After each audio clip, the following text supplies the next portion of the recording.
नमस्ते सभी से। आज हम इस वीडियो में बात करेंगे हरित गृह प्रभाव गैस की। सबसे पहले चलो इसके हम जान लेते हैं इसके बारे में। ग्रीन हाउस प्रभाव एक प्राकृतिक प्रक्रिया है जिसके द्वारा किसी ग्रह या उपग्रह के वातावरण में मौजूद कुछ गैसें उस ग्रह उपग्रह के वातावरण के ताप को अपेक्षाकृत अधिक बनाने में मदद करती हैं। विश्वव्यापी ताप वृद्धि के पीछे मुख्य कारण कार्बन डाइऑक्साइड गैस है, जिसे ग्रीन हाउस गैस कहा जाता है। मीथेन और नाइट्रस ऑक्साइड भी इसी प्रकार की गैस है। ये सभी गैसें वातावरण की ऊष्मा को सोख लेती हैं।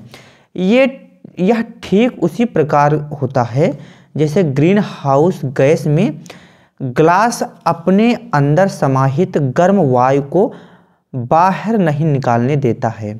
इसे ग्रीन हाउस प्रभाव के नाम से जाना जाता है।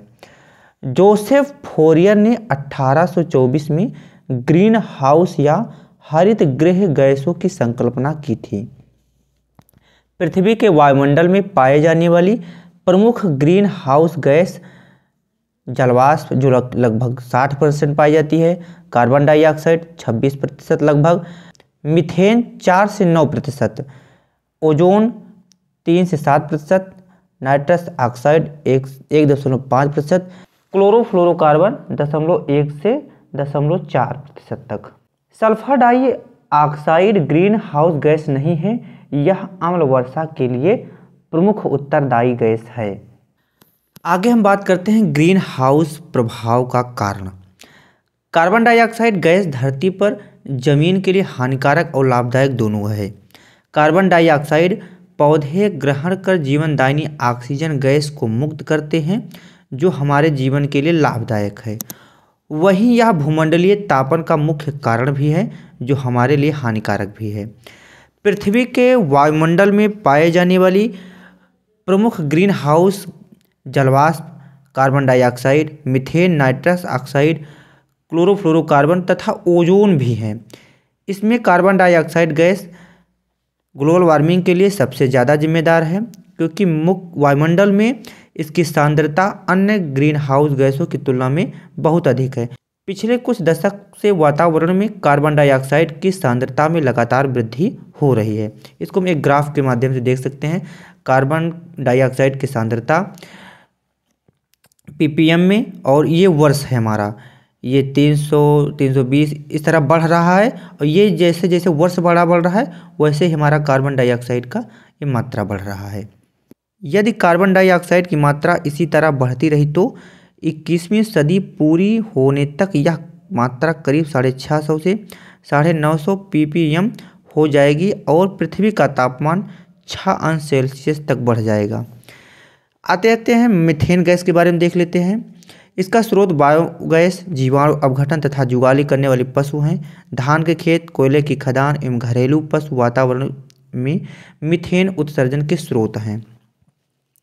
यह अंटार्कटिका एवं अंटार्कटिक क्षेत्रों में बर्फ के नीचे, महाद्वीपों के तलहटी निक्षेप, गहरे समुद्री तल में विशाल नदियों के निक्षेप के रूप में पाई जाती हैं।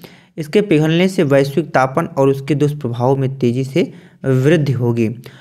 मानव जनित वायुमंडलीय प्रदूषण से जलवायु में परिवर्तन हो सकता है। जलवायु परिवर्तन के मुख्य कारक हैं कार्बन उत्सर्जन में वृद्धि करने वाले कारक में जीवाश्म ईंधनों का अत्यधिक प्रज्वलन, तेल से चलने वाले वाहनों की संख्या में अत्यधिक वृद्धि आते हैं। अतः वायुमंडल में कार्बन सांद्रण बढ़ रहा है जो हरित गृह प्रभाव में वृद्धि कर जलवायु को प्रभावित कर रहा है। आगे हम बात करेंगे ग्रीन हाउस गैस का प्रभाव। नंबर 1 है तापमान में वृद्धि। जब तापमान में वृद्धि होगी तो पौधों में रोगों में बढ़ोतरी होगी। दूसरा है ग्लेशियर का पिघलना, नदी के जल स्तर में अप्रत्याशित वृद्धि होती है। समुद्र के स्तर में वृद्धि, तटीय प्रदेशों का डूब जाना, जैव विविधता को नुकसान, फसल उत्पादकता में कमी, बाढ़, सूखा, भारी आर्थिक क्षति और मौसमी दशाओं में परिवर्तन।